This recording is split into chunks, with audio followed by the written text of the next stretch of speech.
Okay, I want to start today by asking you to just picture something. Something that I guarantee is going to raise your blood pressure. Oh, no. It's that little spinning wheel on your computer screen. You know the one. The page isn't loading, the video is buffering, and you're just sitting there staring at this gray circle. How does that feel? Ugh, it's the worst. If you're anything like me, it feels like a personal attack.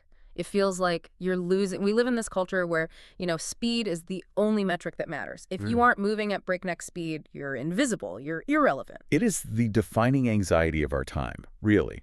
We treat waiting like it's a glitch in the system, like it's dead time. Empty calories. Exactly. Empty calories between the things that actually matter. But that anxiety is, well, it's exactly what we're going to dismantle today. Yeah. Because what if we have the physics of time completely backward? That is a big, big claim. But we have the source material to back it up. We are doing a deep dive today into an EP called Worth the Wait by the artist Ti-Fi. And before you roll your eyes and think this is just some pop music review, hold on.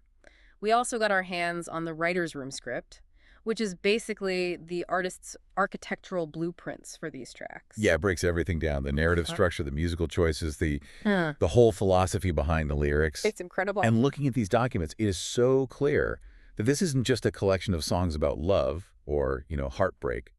Ti-Fi is presenting what the notes call the architecture of patience.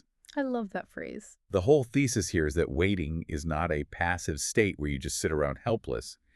It is an active, almost aggressive strategy for survival. It's about transforming the pause into a weapon. Okay, let's unpack that. Transforming the pause into a weapon. Because, frankly, to a lot of us, especially anyone with a boss breathing down their neck, patience feels like weakness. It feels like you're falling behind. Of course. So how does the artist even justify this? Because looking at the first track, it doesn't sound very empowered. Honestly, it sounds terrified. It does. And that's crucial to the whole story. The artist doesn't start with the answer. They start with the problem.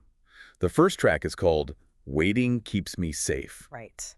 According to the writer's room notes, the whole sonic landscape here was designed to mimic a strobe light blur. Strobe light blur, that's so evocative. It's that feeling when you're in a club or on a busy street and you can't actually focus on anything because the lights are flashing too fast. It's disorienting. Exactly.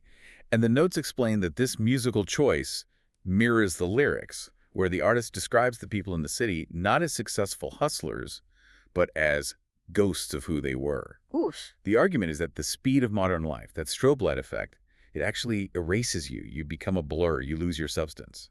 There is a specific line in this track that I really struggled with when I first read it. The lyric is, I'm pulling my feet from the starting line. My immediate reaction was just, no. Don't do that. We are trained from kindergarten that you have to be on the starting line. You have to be ready to sprint. Stepping back feels like quitting. It feels like failure. But look at the context the script provides. The artist asks this rhetorical question. Why dive into the dark when the water's cold? It's a challenge to that blind ambition. Yeah. The text frames this not as laziness, but as a primal survival instinct. If the world is a rising tide of noise and expectation, as the chorus suggests, you can't just swim harder. You'll drown. So in this metaphor, patience isn't about being polite or something. It's an anchor. It's a shield. The notes literally call it finding the quiet spaces. It's a deliberate, tactical retreat. Yeah. You step back from the starting line because the race itself is toxic. Right. You permit yourself to hide. Okay, I can see the logic in that. It's self-preservation. But here's where I get skeptical. You can't just live in a bunker. Right. If you stay in that quiet space forever, you aren't living, you're just hiding. Does the source material address how you move from surviving to actually living? That is the pivot point of the entire EP. Once that safety is established, once the nervous system kind of regulates, the feeling shifts. You stop doing it out of fear and you start doing it for pleasure. Which brings us to the second track, Sweet Spot. The vibe changes completely here. The notes describe the tempo slowing down, becoming way more rhythmic. And philosophically, this is where Ti-Fi challenges our hatred of the middle ground. Culturally, we hate the middle, right? We want the start or the finish. Yeah. The middle is just purgatory. It's the waiting room. Yeah, it's boring. But the artist argues, I'm finding that the middle ground is actually sweet. There is this great image in the song of leaning on the wall while the world rushes by like a train on a track. And I love the contrast there. The train is powerful, sure, it's loud and fast, but it's trapped. It can only go where the rails take it. Exactly, but the person leaning on the wall, they can go anywhere. Precisely. It's a reclamation of agency. Hmm. And there is a line here that I think is the key to understanding this whole sweet spot idea. The lyric is, "The anticipation is the best part of the taste." That is so counterintuitive. We usually think the taste, the consumption, the arrival, that's the best part. But think about it psychologically. The moment right before the curtain goes up, the moment right before a first kiss, that is where all the electricity is. The artist is saying if you rush through the anticipation to get to the consumption, you are robbing yourself of the best flavor. So instead of being frustrated that the event hasn't started, you sit in that electricity. You inhabit it. And the script notes point out a change in posture here. In the first track, the narrator was hiding. In Sweet Spot, the lyric is, "I'm sitting on a throne in my own quiet zone." That word throne, it's doing a lot of heavy lifting. It implies power. Yeah. You aren't being left behind. You are holding court. You are perfectly happy glowing in the dark. Which is a prerequisite for what comes next. You have to be okay in the dark before you can handle the spotlight. If you skip the sweet spot, you aren't ready for the main event. And that brings us to the title track, Worth the Wait. Mm-hmm. And this is the anthem. The energy just spikes here. The notes describe this as the arrival. And I have to admit, I love the opening line. It's just so aggressive. Shut up, clock. It's a declaration of independence from mechanical time. It's bold, but the artist is making a really risky argument here about punctuality. They are reframing being late not as a flaw, but as a ritual. Yes. The lyrics say, "I'm painting the war paint on my face. They are taking time to clear my head." It's a total recontextualization of value. The artist contrasts their approach with the people who arrived on time. The lyrics describe those punctual people as hanging by a thread. Because they rushed, they're frazzled, they're physically there, but mentally they're completely exhausted. Versus the narrator, who is late but arrives fresh and alive, it poses a question to you, the listener.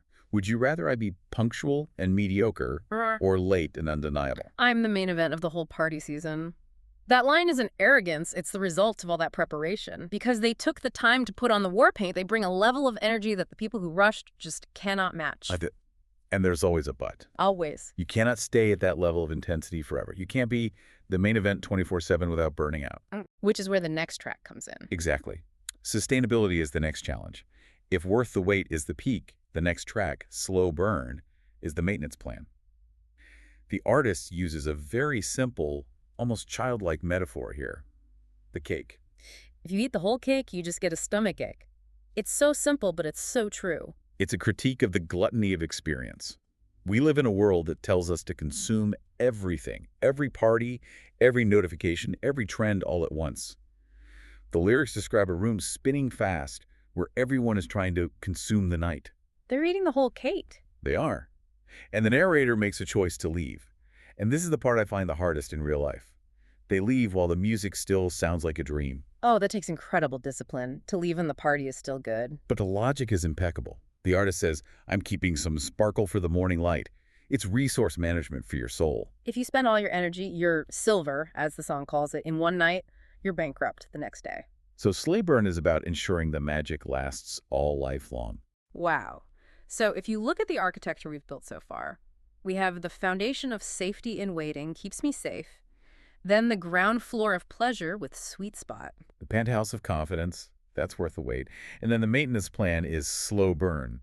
It feels like a complete structure. It does. It sounds like a great philosophy for a pop star. But we are missing the basement. Because up until this point, this has all been very cool, very stylish, but there's a track called 9 Years that completely changes the temperature of the room. This is the deep why. The notes emphasize that this track anchors the entire EP.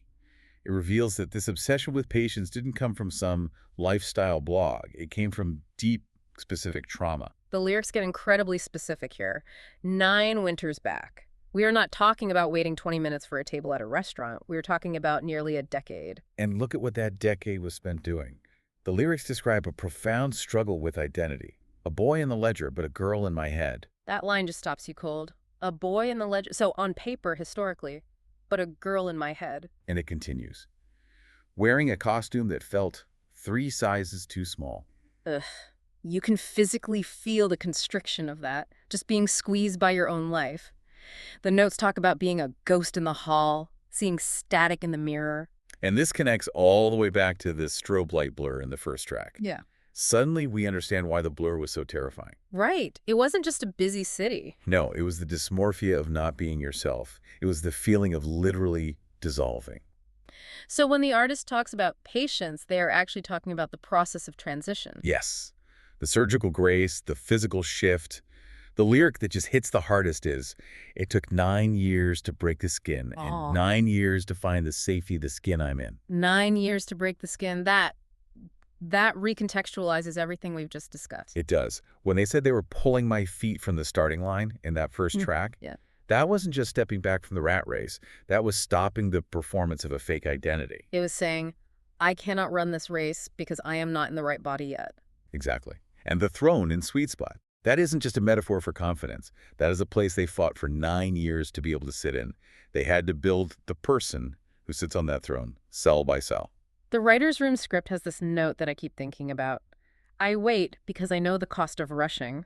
Remapping the nerves takes time. And that's it right there. If you rush the foundation, the house collapses. If you rush the healing, the wound just reopens. This is why the patience is non-negotiable. It's not about productivity. It's about integrity. It's about being whole. That explains the aggression in Worth the Wait, too. If you have spent 9 years fighting to align your body and your mind, you are not going to let a clock on the wall tell you when you're ready. You move when you are ready. Yeah. And once you understand that, once you grasp the weight of that 9-year war, the final track becomes the ultimate payoff. Waiting game. So we're back in a social setting. The notes describe the scene. Low lights, luxury, slow tempo. But the energy is different from the aggression of Worth the Wait. It's softer. It's assured. The narrator is sipping my drink and I'm taking it slow. But look at the standard they set for romance here. Not settling down for a flicker or a spark. I'm waiting for the fireworks. Think about that standard in the context of 9 years. If you spent a decade fighting to become your true self, are you going to hand that self over to just anyone? Are you going to settle for a half-hearted backup plan? Absolutely not. You have invested way too much in yourself to sell it cheap. And here's the paradox that closes the album. The chorus says, I'm winning the waiting game. Usually if you're playing a waiting game in dating, it implies you're losing. Right, you're the one by the phone. It's passive. It's anxiety-inducing. But Ty-Fi flips the polarity completely. She says she is winning the waiting game because she is enjoying the wait itself. She sings, I love the freedom of being on my own, and dancing by myself until you know my name. That is the ultimate flex. Yeah. She's saying, I am already having a great time. I am already complete. If you want to join me, you better bring something amazing to the table because I do not need you. She doesn't need a partner to complete the architecture. The building is already finished. A partner would just be, well, nice furniture. A nice rug that really ties the room together. Exactly, a nice rug. But the structure stands on its own. And that turns waiting from a desperate act of lack into a luxurious act of selection.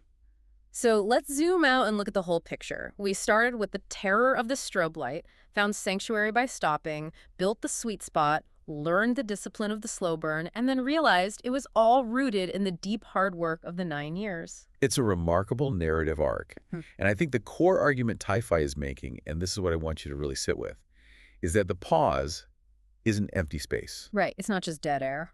It is construction time. Whether you are transitioning your gender, healing from a massive loss, or just trying to figure out who you want to be in your career, that time where it looks like you are doing nothing, that is when you are doing the most important work. You are remapping the nerves. And if you let the world rush you, if you let that fear of missing out dictate your speed, you end up with a structure that just can't support you. You end up hanging by a thread. The EP asks us to choose. Do you want to be fast and fragile, or do you want to be slow and solid? So here's the challenge we want to leave you with today. We are all running our own races. We all have that spinning wheel of death in our heads. But looking at your life right now, your career, your relationships, your own personal growth, where are you rushing just because you are scared of the silence? Where are you settling for a flicker because you're afraid to wait for the fireworks? Find your quiet zone. Find your throne. And don't be afraid to sit in it for a while because, as the album says, It's worth the wait. thanks for diving depth with us. We'll catch you next time.